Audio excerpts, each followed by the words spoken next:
Personally, I'm a combination of a capital markets banker for a number of years and then a tech entrepreneur. So the combination of those two things allowed me to partner with the right people, Douglas Cameron and Patrick Carragata, who is the founder of the original Rapid Ratings. And we bought Rapid Ratings off of a company that owned it in 2007. And it was really the backdrop was the separation of research and investment banking. This was the post-Enron WorldCom period when there was greater scrutiny on the role of the rating agencies, or rather the lack of effectiveness of the rating agencies during that time, new legislation happening, and we saw Rapid Ratings and we saw it as a truly disruptive force that we thought we had the skills to be able to expand and grow, particularly in the U.S. and then globally, to be able to provide an alternate to those who need ratings for a variety of investment and counterparty risk purposes. And we're very pleased. It's been quite successful so far.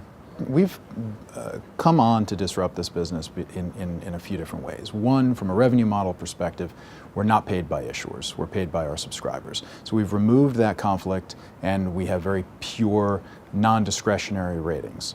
We also have brought innovation to the market by having highly sophisticated computer algorithms that are analyzing the financial statements of companies. And we're not relying on human analysts who can be co-opted by management by buying into their story once they've been paid to produce the ratings.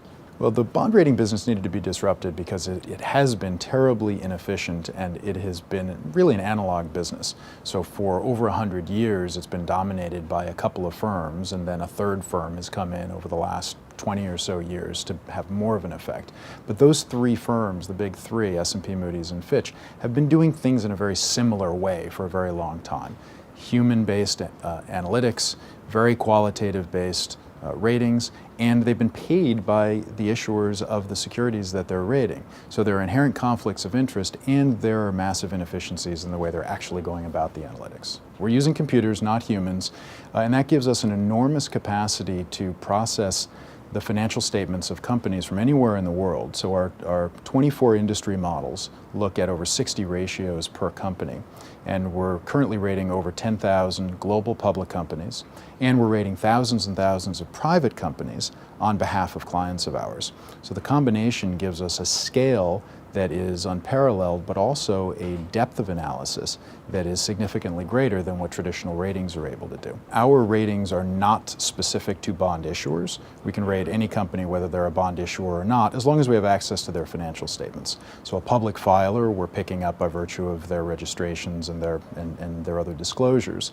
Private companies, we're rating for our customers by being able to access the private financials through our customer or directly from the private companies. And then we're able to give apples to apples analysis on all of those names. So for some of our clients, they are large multinational corporations that are using us to evaluate their supply chains.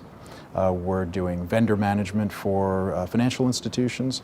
We're evaluating customers for corporations as well. And then, of course, in finance, we're helping people understand their investment portfolios and perform risk management on their fixed income and their equity portfolios.